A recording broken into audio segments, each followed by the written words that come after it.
pecado se opõe à virtude, e as virtudes que se opõem à avareza ou à ganância são a justiça, a equidade e a generosidade, em latim liberalitas. Cada uma dessas virtudes versam sobre as posses ou sobre o dinheiro.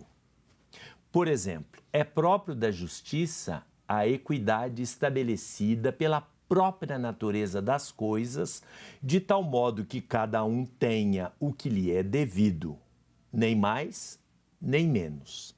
Já a liberalidade ou generosidade afeta as disposições do sujeito. Trata-se daquele que não é inclinado ao exagerado apego ou avidez ao dinheiro. E também aquele que sabe com prudência gastar o seu dinheiro alegremente, com boa disposição, quando e onde for necessário. É por isso que alguns situam a avareza como o oposto da generosidade. A avareza é uma deficiência no que diz respeito a gastar dinheiro e um excesso no que diz respeito à sua busca e retenção. Aristóteles, por exemplo, fala da avareza como o oposto da justiça, no sentido de que o avaro recebe ou retém bens que por justiça eram devidos a outros. E o modus operandi do avarento é diferente do ladrão comum. Ele pode ter boa aparência, não assalta, ele é mestre em negócios escusos, nunca deixa rastros dos seus malfeitos. O avarento também peca contra a generosidade quando não dispõe dos bens, dos seus bens, para fazer circular a riqueza ou para a caridade fraterna.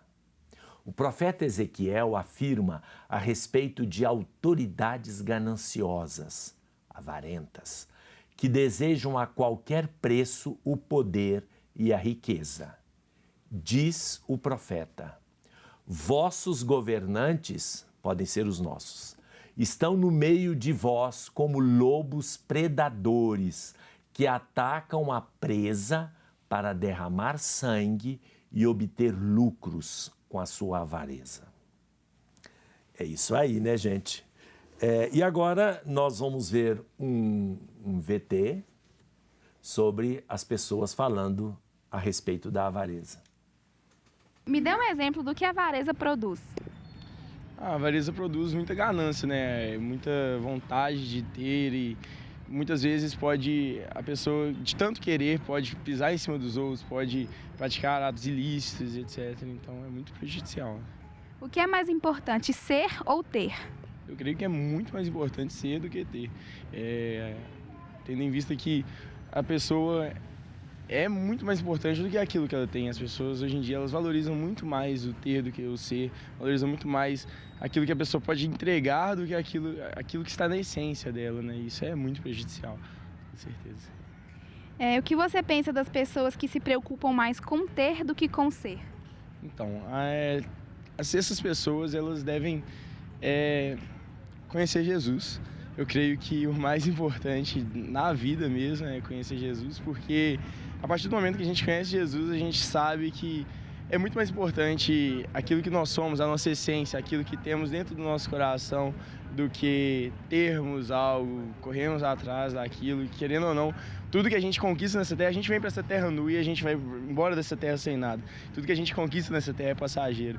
Então a gente deve buscar aquilo que é essencial. Este é o nosso povo. Então vamos prestar atenção à índole do povo brasileiro. Não é o que alguns acham que seja. Guilherme, o que nós temos aí, Guilherme? Tem algumas participações aqui que é sobre o programa anterior, mas eu vou colocar aqui porque talvez pode ter alguma discussões. A Maria Helena, lá do bairro Alto dos Pinheiros, ela diz que gostou muito do que o senhor falou sobre o desenvolvimento dos países e ela ainda diz: infelizmente o Brasil deixa muito a desejar.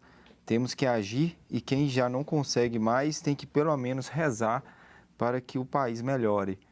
Foi o que ela disse em relação ao De Olho na Realidade que você disse no programa anterior. Nós falamos sobre o desenvolvimento econômico e o desenvolvimento humano. Isso. Há países que são ricos, como a Índia, por exemplo, faz parte dos países, né, ricos, os chamados 5 países, né, ricos: Índia, Brasil, Rússia, China e não sei qual outro, agora não me lembro qual outro.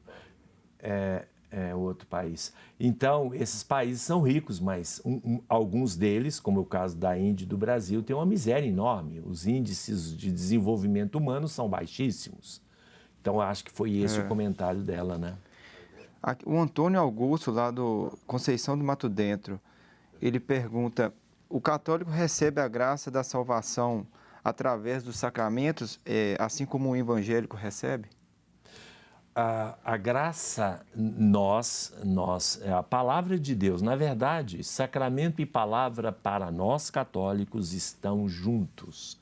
Não há sacramento sem palavra e não há palavra que não seja sacramento. Sabe por quê? Porque o verbo, a palavra, se fez carne, se fez sacramento e habitou entre nós. O sacramento primordial é Cristo. Agora, pode haver algumas tendências entre os evangélicos mais radicais que falam só da palavra enquanto verbo vazio, só para ouvir, né? Nesse sentido, o cristianismo passaria a ser uma espécie de gnose, de conhecimento, de tomar conhecimento de uma mensagem. Não é esta a perspectiva cristã, professada não só por nós católicos, mas pelo cristianismo mais consciente. Uma segunda pergunta é do Antônio Augusto mesmo, lá de Conceição do Mato Dentro. Ele faz uma pergunta sobre a soberba. Ele pergunta se os anjos rebeldes pecaram pela soberba. A soberba é o pecado que move tudo na humanidade e também neste relato, que não é um relato propriamente dos livros canônicos, mas de livros apócrifos. Quem, como Deus, defende o arcanjo São Miguel, né? E o Lúcifer, que era o anjo de luz, muito vaidoso, né? Como sempre. Mas é uma representação, digamos assim, eu diria até mitológica, daquilo que acontece na história da humanidade. A soberba, a vaidade e o orgulho são vícios que estão na raiz de todos os outros pecados. Estou com 2 perguntas aqui agora, da minha mãe, lá de Ponte Nova, Luzia Gurgel. Gostaria de aproveitar aqui e mandar um abraço para a Imaculada, lá de Ponte Nova, que encontrou com ela lá no centro da cidade, reconheceu que ela era minha mãe e disse que era muito fã do programa, já assiste o programa tem bastante tempo. Aí minha mãe me disse isso, que eu gostaria de aproveitar e mandar um abraço para ela. Ela tem 2 perguntas aqui. A primeira, que na verdade não é dela, é do meu pai, se a pessoa de Jó realmente existiu ou é apenas uma pessoa simbólica no Evangelho? Na verdade, a história de Jó é uma grande parábola, isso nós já comentamos. Agora, pode ter acontecido, não a palavra Jó, não este nome, não exatamente aquela história, mas nós conhecemos muitos Jós na nossa própria existência agora, atual. Pessoas que mantêm a fidelidade a Deus apesar de todos os reveses da vida, ao contrário do que postulavam alguns na teologia da prosperidade, que só é abençoado por Deus quem está bem, quem está rico, quem está feliz e assim por diante, quando na verdade a história de Jó tem este objetivo de uma lição de mostrar que não é bem assim. É porque as parábolas que Jesus dizia, né, contava, ela retratava algo real que acontecia nas pessoas, né? Também. E talvez ele criava uma parábola ele tinha um exemplo de uma pessoa, de algo que aconteceu, em vez de citar aquela pessoa ou aquele acontecimento. Contava uma história. Contava uma história que tinha tudo a ver não com é aquilo. o caso de Jó, porque Jó não chega a ser uma parábola, porque é um livro inteiro do Antigo Testamento, né? Então, este livro inteiro é uma história colhida pelo escritor sagrado que atribui este nome a um homem sofredor e que manteve, apesar do seu sofrimento, a fidelidade a Deus. Trata-se, segundo os especialistas, de um momento de crise na história do povo de Deus. Crise daquela ideia de que, para ser aquele que é fiel a Deus, recebe todos os benefícios nesta terra. Esta ideia começa a entrar em crise porque se vê muita gente que é fiel a Deus e não está tão bem, e muita gente que é pecador e que é infiel e que é injusto, iníquo e que está muito bem. Então entra em crise esta compreensão no seio do povo de Israel. Aí vem uma história para mostrar exatamente que não é bem assim.